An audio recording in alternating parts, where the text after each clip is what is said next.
As you guys probably just saw from my good intro I just did, this is Khaos Reviews Ant-Man. I have been seeing it recently, very recently. This is one of the tickets I saw with my nephew, my brother, and a family friend who's she's kind of like my aunt. So she's also subscribed to me. So let's get a big round of applause for Mrs. Lynch. Thanks to her. You probably hear the fans are on, because it's hot in here and I can't do recordings without like some breeze coming my way. So you're gonna hear some fan. You're just gonna have to get used to it because I am not sweating my hair off.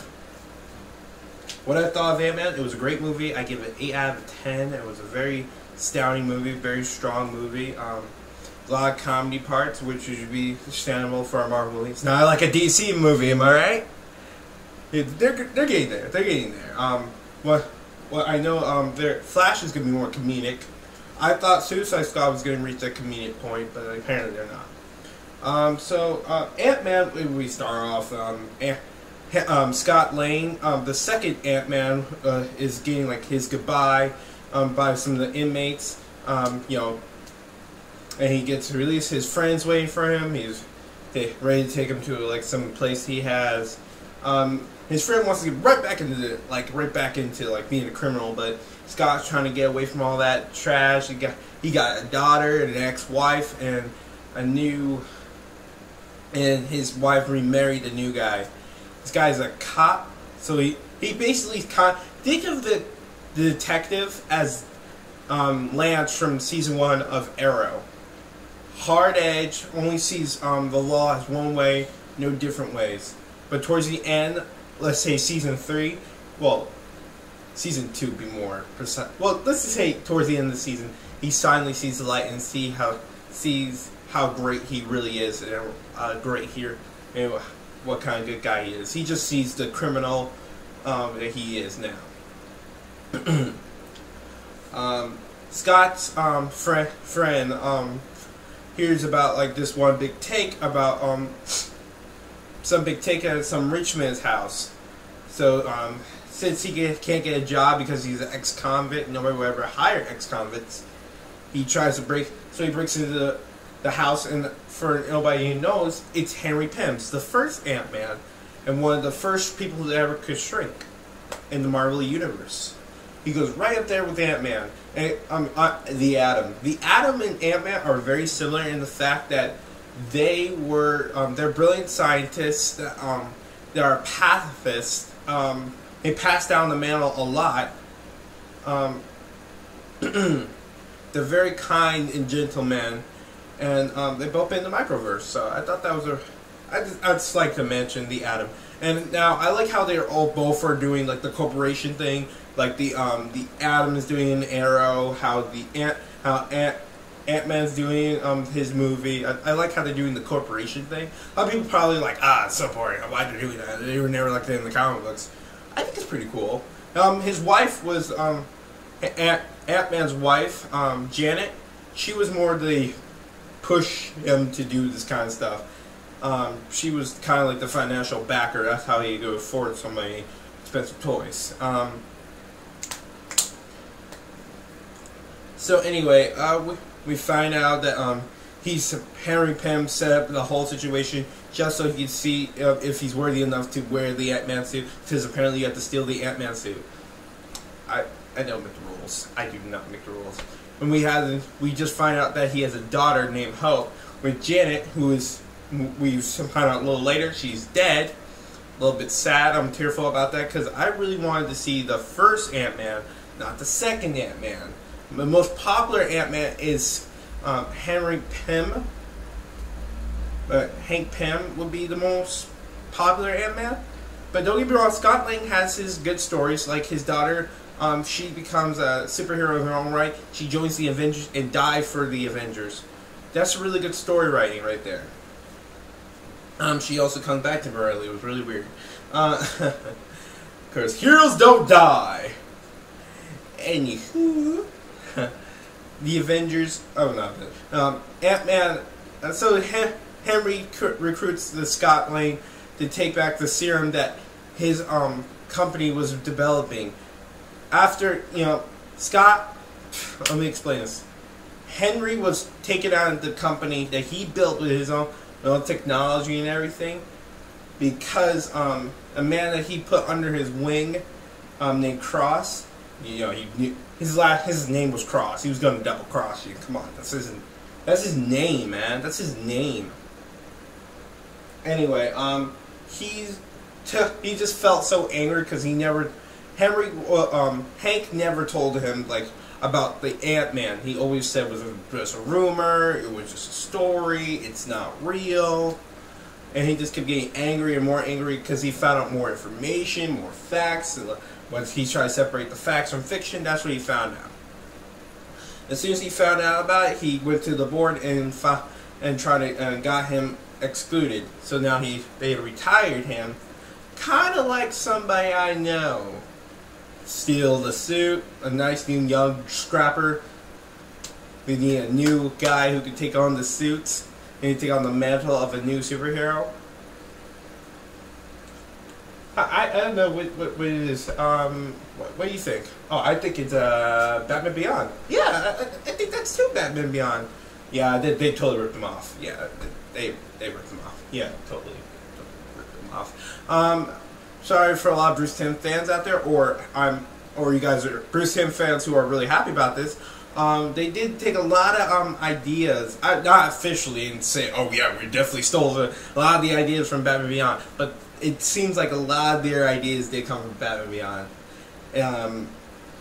And all retired superheroes retire from doing something that, seeing something that kind of scarred them from life, retires and he's a billionaire. He puts the suit away, and then some new young scrapper who with a convict record breaks in and steals the suit. Sounds pretty similar to Batman Beyond. Anyway, a whole bunch of other stuff happens. We get to see the Falcon, Adam versus the Falcon. Not the Adam. Ant-Man versus the Falcon. Really amazing story. Really amazing, how they did that. It was really funny. I like how Falcon, his vision was like he could see if a fly was gonna poop or anything or vomit. I think they vomit on stuff. Anyway, yeah, I think that was really. I thought it was really cool. The powers of the Ant-Man suit, when you shrink, you get strong. You get instantly stronger. They said that you're in the commercials, in the movie. They also said since you're stronger now enough to punch somebody. You're strong enough to be punch somebody to actually feel like a bullet. I thought that was really cool. So Cross was developing the serum, but it kept failing. It kept killing people. So he finally figured out how to make the product actually work, and he was selling it to the armies. At insult to injury, he invites Hank and his daughter to come to the display, and as they were planning on to take the serum, serum that would make pretty much super soldiers, tiny super soldiers. The super soldiers. Can you guys see them? Because I can. Anyway, he was he trapped Scott and a lot of their friends got away. Thank goodness. I gotta stop talking. At least step up the side now. Anyway, Scott was a little bit peeved, as you would be. The guy is always was talking a lot of trash about Scott, saying that you're nothing but a thief. You ain't nothing but working all the time. I'm sorry, Elvis. It's got in my head. I watch a lot of videos lately.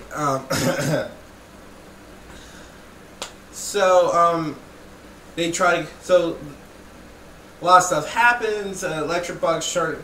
There was a bomb that shorted out most electricity, and it gave Scott a way out. Cross got away with the Yellow Jacket project.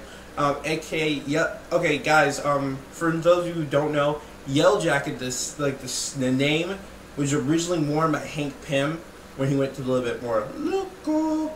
I suggest you guys I suggest you guys watch, because who needs to read? Not me, not this guy. Watch the Earth Mightiest Heroes Season 2, where you get to see Ant-Man. They get Luke Cage and Iron Fist, not the dumbed down version from Ultimate Spider-Man. Don't watch that. Unless you like comedy, but it's okay funny. It's not amazing. Anyway, they trying to find a suit. They try to refight Ant-Man's suit that was stolen by Scott Lang, ironically.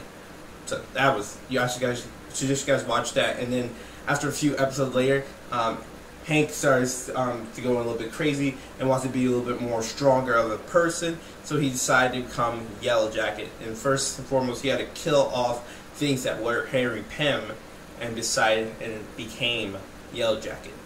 Yellow Jacket can fly, super strength, and can use his his other legs to shoot lasers. So yeah, I thought that was pretty cool. They had one fight that Scott thought it ended when he punched him into the fly zapper. And he went out, but it didn't end there, because when does it ever end? So Yellow Jacket found out. I mean, he probably already knew because he's rich. Rich people knew things. He got his he had his daughter. Scott found out. He tried to stop him. There was a whole big conflict, and then the only way to stop Yellow Jacket was to shrink down small enough to slip through one of the cracks. It was too big for an ant to slip through, so that had to be slipped through a little bit smaller, just a little bit smaller. So he finally got it a little bit smaller, but the problem with that is they're shrinking mechanism. Here's how they explain it in the movie. Their shrinking belt couldn't take that much of a strain, and that might just kill him. So he slips in there, destroys everything, shuts down this Yellow Jacket suit. He starts collapsing on himself, and he dies. Scott, on the other hand, started shrinking too far, and it's kind of the same thing that happened to Janet. The microverse. The microverse is a place where time and reality makes no sense. So the only thing he hears is his daughter, "Come back to me, Dad, come back to me." So he finds a way to come back to his daughter. He builds. He used regular. He has these discs, also like Batman, that that can make like small things sometimes like go back to a normal size. Like say he threw the disc at you and it shrunk to your gun. He could put that right there on his belt and just refigure it, which made him go bigger. After that, a whole bit everybody laughing, and then we get to see the end credits scene with Bucky and Cap, and Falcon finds Cap and Falcon finds Bucky a little strained out, a little messed up.